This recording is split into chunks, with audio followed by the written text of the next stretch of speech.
phone, so I'll use the microphone, and we'll try to make sure everybody can hear what's going on. So all you have in front of you, a Ditch the Pitch booklet. If you don't, let me know, because that is one of our most popular guides that we give out. We created that and compiled it so that seniors have a physical and tangible solution to the problems that they get over the telephone.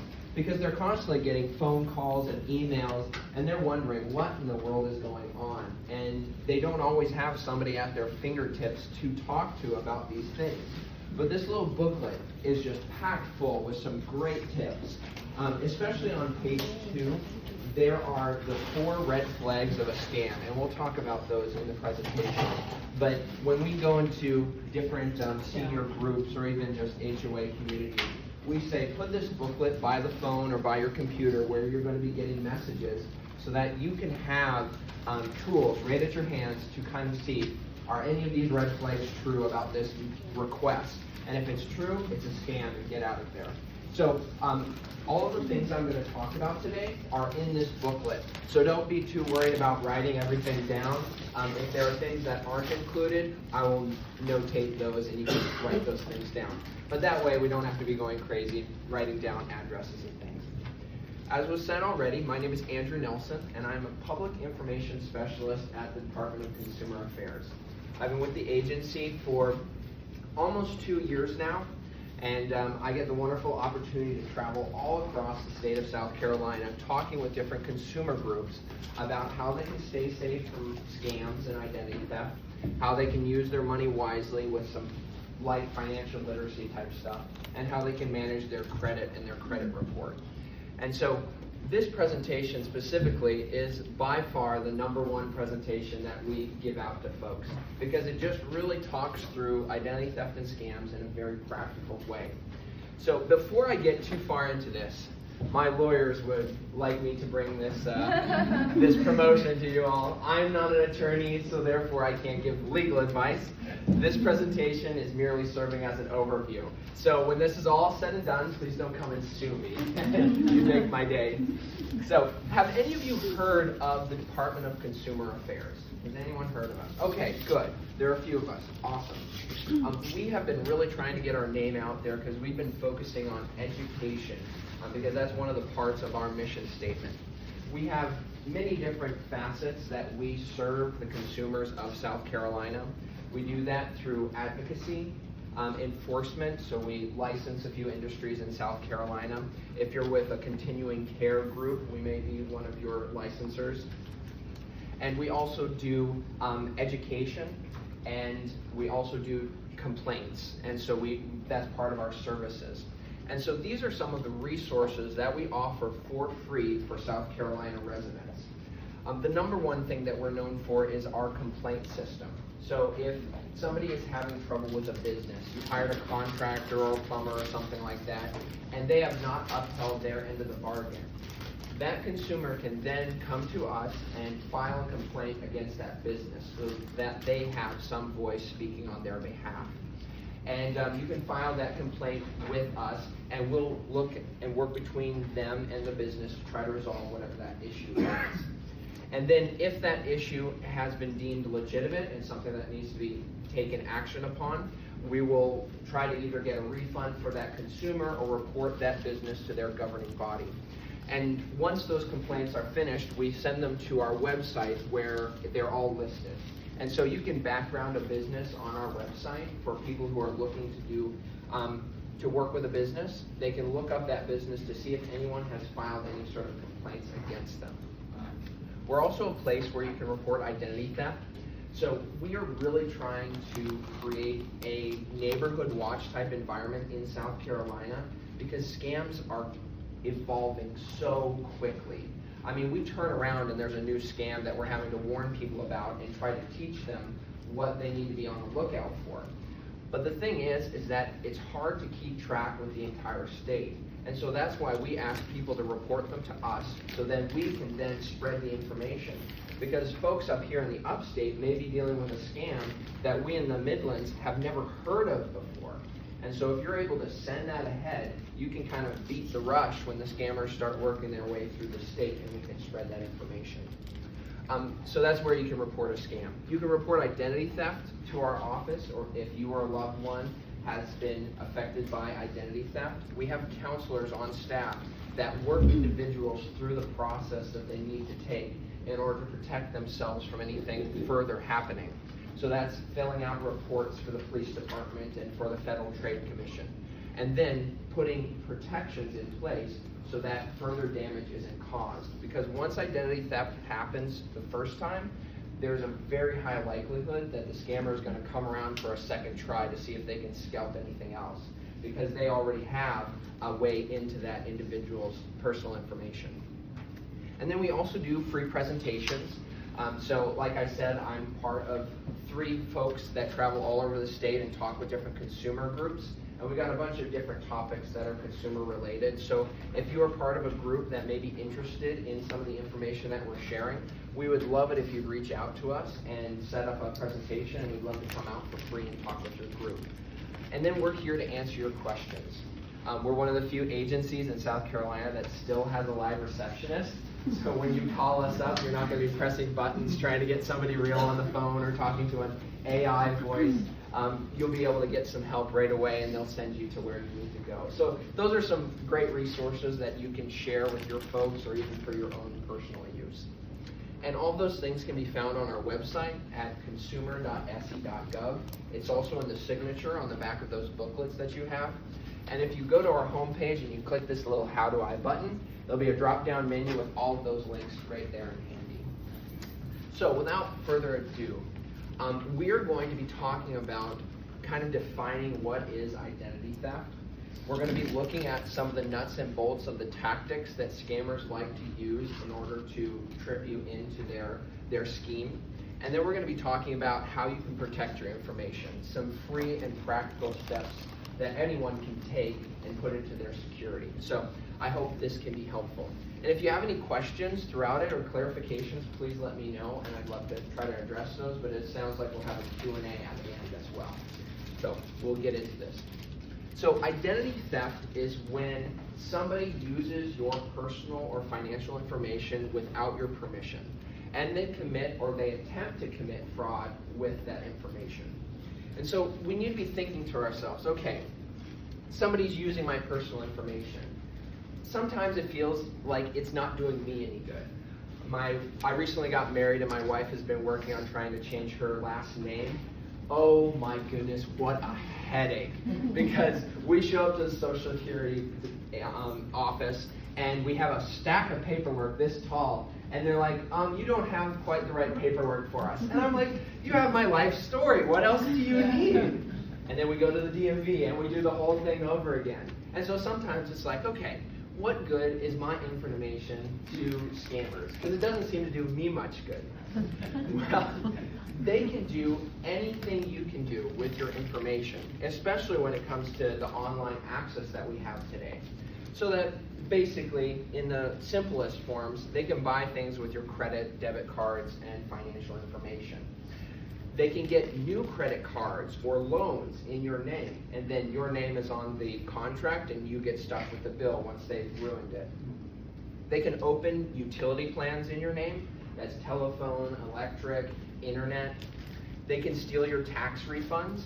If they file your taxes before you do, you'll come in later to file your taxes like a good citizen, and you'll find out that somebody's done it for you and gotten your refund, and the IRS will say, we can't help you, you've already filed, what are we supposed to do? They can steal your health insurance to get medical care, or they could even pretend to be you if they get arrested. My own supervisor, I think it was in 2024, got a phone call, and they said, hello, Mr. Scott, this is the police department in New Mexico. You did not show up to your court hearing to dispute a ticket, and you didn't pay your fine, so there are going to be points added against your license. And he's like, whoa, whoa, whoa. I have never been to New Mexico in my life. What are you talking about? I have a ticket with them. Apparently, somebody had gotten his information, whether they bought it online or got it somewhere else, and pretended to be him in a traffic stop. And so my supervisor had to go through the process of proving that it wasn't him, and then getting points taken off his license so his insurance wouldn't go through the roof. So they can do a ton of damage with our information if they get a hold of it. So it's important for us to start thinking, okay, how are they getting it in the first place? Where is it leaking out? And unfortunately, we are the #1 culprits of giving away our own information. We were talking about earlier where seniors get phone calls from people pretending to be Medicare or somebody trying to help them with their medical insurance. And they give away their information just like that because they trust whoever's on the other end of the line. Well, because they are freely giving their information away, that's their fault. They should have been looking out for things to give that things away, even though it was, fraudulent in the way that they received it. Security breaches. Do we have any educators at all? Used to be educators? Okay, we've got one. In 2024, there was a security breach with a business that schools used to take attendance for their classes. It was called PowerSchool. And some employee got an email and they clicked on a link and a virus was installed on their devices and a bunch of students' information got released that way. And so now those scammers have children's information. They were storing medical information, attendance, social security numbers in some cases. And so because people were doing business with that entity got hacked, and so everyone's information went along with it. So that's another way that people can get our information. Lost or stolen wallets. If my head wasn't attached to my shoulders, I would forget it at home every single day. That's just sometimes the way I am. I'm not always paying attention of where I set things down. And so, a lot of people are telling me, you just wait until you get older and then you'll have even more trouble with it. But my mom, bless her heart, will go into Kohl's and she'll be like, I'm looking for a new dress. And she'll walk up to the clothing shelf and be like, all right, I'm going to try on this new dress. I think I'm going to go to the dressing room. She'll take her purse and she'll hang it up on the edge of the clothes rack. And she'll go to the changing room to try it on. Then she decides, I don't like this dress. I think I'm just going to put it on the return rack. And she puts it there and walks out the door, forgetting her purse behind. Well, if somebody had enough intention or the opportunity, they could rifle through her purse and get her driver's license or her credit cards or different things like that. And they could take that and avoid it. Thankfully, my mom has not lost any information that way. A nice employee has picked it up, but we're not always guaranteed that we're not going to lose something somehow. Theft by family and friends. Unfortunately, this happens a ton. Whether it's an unfamiliar boyfriend or girlfriend who comes into the home with a grandchild and takes advantage of documents that are out on the table when they've been doing taxes or banking or something like that, or even in-home care providers. You can try to do as much screening as you have, but sometimes there's temptation to take a picture of a bank card or social security number or something like that and then use that and abuse it later on. And so when I go into these different communities, I tell them, if you're ever having anyone into your home that you don't know very well, take that stuff off the table. Make it sure it's out of the sight of prying eyes, because you cannot trust everyone. You don't want to think the worst of people, but you have to take it into your own hands. Dumpster diving. A lot of times scammers will go into communities where they have a shared dumpster and they'll dig through it to see if there are pre-approval letters, because that's the indicator to them that that individual has a good credit score, and they will specifically target that person to try to get whatever they can from them. And then stolen mail. I'm sure all of you have heard of check washing before, where a scammer will go in and steal checks out of the mail, and then they'll use a chemical to wash those checks and write their own amount in there. We had an investigator who was trying to pay a $400 bill through the mail, and the next week he gets a charge to his account for $40,000. Somebody has intercepted his check and washed it that way. And we know seniors love their checks. And so this is a big one for them, and we'll talk about that a little bit later. So there's so many ways that they can get our information. So it's important that we keep an open mind about who they are and how they're going to contact us. Because it used to be that scammers would only call you on the phone and try to sell you, snake oil or something like that. But they're contacting you in so many different ways, whether it's emails, text messages, you name it, they use it. So let's look at some of the tactics that those scammers like to use with each of these types of contact. The most traditional and most well-known way that scammers like to do this is through spoofing. And this is where a scammer will pretend to be someone else by masking where they are contacting you from. So here's the most traditional way. Phone numbers. This is where a scammer will cover their caller ID with whatever number they choose. It's almost like if I took somebody's name badge and I put it over my own. Now I'm that person. So that's what they're kind of doing with their caller IDs. And so some ways that this embodies itself is through neighbor spoofing. So if they wanted to spoof me, I grew up in northern Minnesota, so I've got ice running through my veins, but I still have my 218 area code on my phone. And if they wanted to neighbor spoof me, they would call me from a 218 number. And then I'd look and I'd be like, oh, it's somebody from my church or somebody from my family. They're trying to contact me. I'd love to talk with them. And I'd answer the phone. And then they get the opportunity to run a scam on me. And so they're oftentimes going to be calling from a local number. And they're going to pretend to be companies or government agencies. The number one way that we can protect seniors from these types of scams is by telling them to not answer their phone. If you don't recognize who is calling you, do not answer it. Because even if you answer it and you don't fall for the scam, they're going to put a green check mark next to your phone number that says this is an active call line. And then they'll sell that information on the black market to all of their scammer buddies, and that individual will get more phone calls because everyone wants a piece of the pie. There are ways for you to use your call blocking features or silencing features on your phone that is just amazing to help seniors not get annoyed from all these phone calls. My late grandma was getting 35 phone calls a day from just random scammers. And so we went into her phone, and first we signed her up for the Do Not Call registry, because that eliminated all of the different callers that were legitimate salesmen just trying to do their job. So we eliminated those. Then we went into her phone and we saved all of her important contacts. We found out who her Medicare point person was. We saved their phone number in her phone. We found out who her doctor was, and we saved their contact and our own. And then we went into her phone and we turned it on Do Not Disturb and only let people who are in my contacts call me. And then any other call that they would get would go straight to voicemail. It wouldn't ring or anything. And so that's one way that we can help them so they aren't answering their phones so often. The next one is through emails. This is where a scammer will create a fake email from a fake sender address and try to trick the recipient into opening it and interacting with it because it's coming from a trustworthy source. This is called display name spoofing. And some common forms of this is that they will act like work supervisors, government agencies, financial or health organizations. And I've put together a quick example for us on how we can help spot a spoofed email.